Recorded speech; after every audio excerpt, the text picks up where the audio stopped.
তবে আমার বাস্তব অভিজ্ঞতা 2000 সালে আমি প্রথম হজে গেছি। যাওয়ার সময় আমি যখন যাব শুনছে কয়েকজন লোক আমার সাথে রওনা করছে, আমি সবাইরে বলছি যে মক্কায় ভাষা বোঝা যায় না, রাস্তা চেনা যায় না, একজন লোকও একা একা কোথাও বের হবেন না। কথা বলে কে চুপ।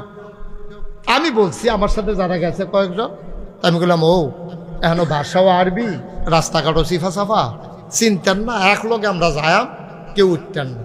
আমরা গিয়া সেরা খাইয়ে একটু শুইছি, শরীরটা খারাপ লাগতেছে, লম্বা জার্নি। আমি কিছু উঠতে আসলে আমরা গিয়ে উমরা করা, সবাই শোয়া থাকে। উমা চোখটি কিন্তু লাগিয়ে উঠছে, আমার লগের একবার হুজুর নাই। আমি ওই কিতা নাই, ওই যে কান্দা দিয়ে হচ্ছিল এবারটা নাই। আরে এবারটা নাই গেছে হুজুর আমিও তো কইতাম পারতাম না, কই গেছে, আমারও কইছে না, আমি চোখ খুললা দিই এবারটা নাই। আপনি যে সকলে কইলেন থাকতাম, এর লেগে আমি চাইছি, চাইয়া দিই এবারটা নাই। আরে গেল হুজুর আমরা তো কইতাম। আমি দেখেন অন্য রুমে আসেনি না, পুরা রাই বিল্ডিংটা দেখেন, পুরা বিল্ডিংও নাই। আমি কই সবাই উপরে থাকেন, আমি নিচে সাইটে আসেনি, নিচে গিয়া দেখি নাই। এই যে ঘুরতে ঘুরতে ঘুরতে ঘুরতে বিকালবেলা সকলে লইয়া উমরা করণের কথা, রাইতের 10টা বাজে নাই। রাইতের 10টা বাজে, 10টা 10:30টার দিকে বাংলাদেশের হজ মিশন থেকে ফোন আইছে যে হুজুর একজন হাজি পাওয়া গেছে, আপনার নাম কত? পরে আমি লোক ফাটাই আনাইছি, আইনা দেখি ফাওটাও কাটতে গেছে গা, শৈল বাইয়া গাম ফরতে আছে, শৈল থরথরে কাঁপতে আছে। আমি কই কিতা? কয় যে হুজুর ওই আপনার যে হইতে আসলে আমি দূরে যাইতাম না, এই কুদুরে গুড়ান দিয়া চাই, এই গুড়ানটার বেলা যে গুড়ান খাইছি আর উঠতাইতাম পড়ছে। আমি তো কইছিলাম আপনি গুড়ানটা খাইয়েন না, আপনি এটা গেছেন কি? আমি বারবার কইছি যে আপনি আইয়েন না আমার লগে, এত ফাংনা বুঝুন না মানুষ তো ভাই, আমার লগে চলতেন পারতেন না, আপনি আইসেন কিরে আমার লগে? এবারে আমারে নিচের ফেক চাইয়া কই হুজুর আপনি আমার এমনি ধমক দিতে আছেন, আমি তো আইতামে চাইছিলাম না। তো আমি কই তো আইসেন কিরে? কই এইটান দিয়ে না ফাটাইছি। আমি কেড়াই নি, আমার 2 ফুট বিদেশ থাকে, এইটান দিয়ে না আমারে কয় আব্বা হজটা কইরাইয়েন হুজুরে যখন যাইব হুজুরের লগে। আমি কই ও এইটান দিয়ে ফাটাইছে? আমি কি ও যাউন না মানুষ, নামাজ পড়ি না ভালো করে আমার পাড়াইছে হজ। তা আমি কই এইটানটি তো আমার কাছে আরেকটা কথাও কইছে। কয় কিতা কইছে?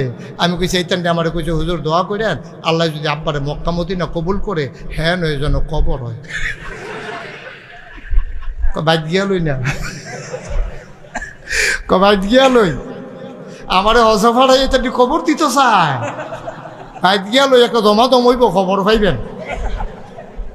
আসলে এবার হজা অন্য না, এবারে মাইসে চান্দা তুললা ফুটাইতে টেহা দিয়া এবারে ফাড়াইছে, এবার আর মনও হজাইছে না, এবার আর শৈল হজাইছে, ঠিক কিনা কও? হবে না তো? আপনি ওই যে ইন্না সালাতি ওয়া নুসুকি আপনি এটার ভিতরে পড়তে পারেন নাই ভাই, ও কাম লাগলে আবাদত কম কইরেন।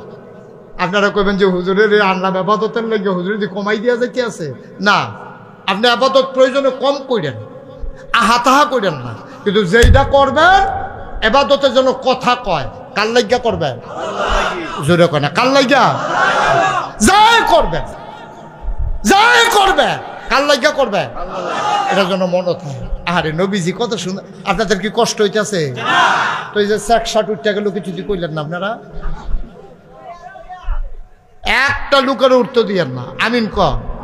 আরে নবীজি কি সুন্দর করে কয়, মান আহাব্বা লিল্লাহ ওয়া আবগাদা লিল্লাহ ওয়া আতা লিল্লাহ ওয়া মানা লিল্লাহ ফাকাদ ইস্তাকমালাল ঈমান।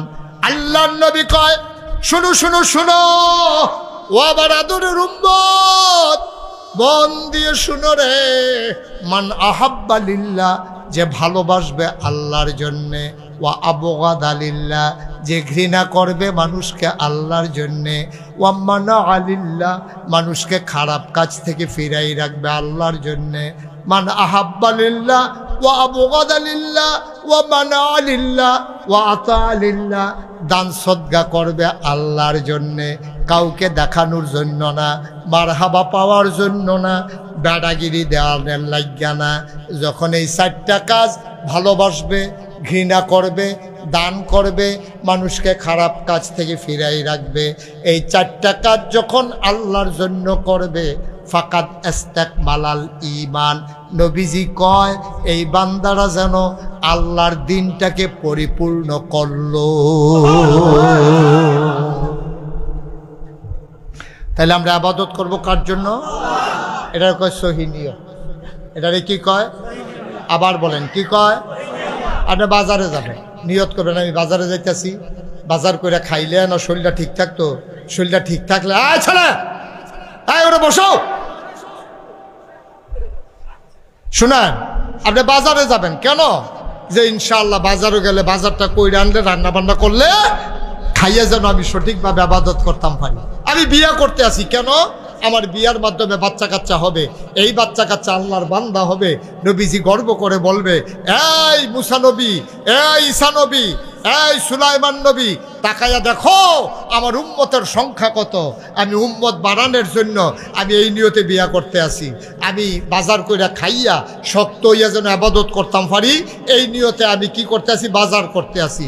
আমি গৃহস্থী করতেছি এই জন্য আমার ছেলে মেয়েরে বিদেশে বাড়াইতে আসি, যেন সুন্দর করে ঘর দরজা কইরা সামনে দিয়া বেড়া দিয়া পর্দা কইরা আমি যেন বউ বাচ্চা লইয়া থাকতাম পারি। প্রতিটি কাজ, আপনার টয়লেটে যাওয়া, টয়লেট থেকে আসা, একেবারে সবগুলা কাজ আপনি করবেন কেবলমাত্র শুধুমাত্র একমাত্র আল্লাহর খুশির জন্য। সুবহানাল্লাহ বলবেন না? তাইলে আমি বলছিলাম ইবাদত কবুল হওয়ার জন্য শর্ত কয়টা? হ্যাঁ, সচেতন নাগরিক। কয়টা না? জোরে কন। 3টা। কয়টা? মুখস্থ করে ফেলবেন ওয়াজ। কয়টা? 1 নম্বরে সহি নিয়ত। সহি নিয়ত কয় কারে বুঝছেন? যায় করাম আমরা কার লাগিয়া করাম, এটারে কয় সহি নিয়ত। 2 নম্বরে কয় সঠিক নিয়ম। সঠিক নিয়ম, সব কিছুর একটা নিয়ম আছে। আপনি নামাজের ভিতরে কান আত্রা কই পর্যন্ত তুলবেন, এরপরে আত্রারে নাবির নিচে বান্ধনের সময় কি পড়বেন, এটি নিয়ম কানুন আছে নাকি নাই? আর আপনি এখন করলেন কি এমনি মাসালা হইলো কান্দের উপরে তুলবেন। তা আমরা ইমাম আবু হানিফা কয় তুমি কান্দের উপরে উঠছে না উঠছে বুঝবা কেন? এলাকা কানের লতিটার ভিতরে বুড়ি আঙ্গুলটা লাগাইও।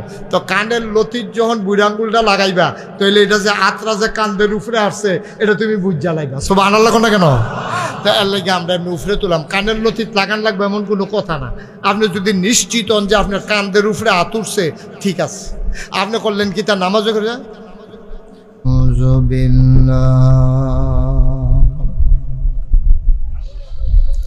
ونعوذ بالله من شرور أنفسنا ومن سيئات أعمالنا من يهد الله فلا مضل له ومن يضلل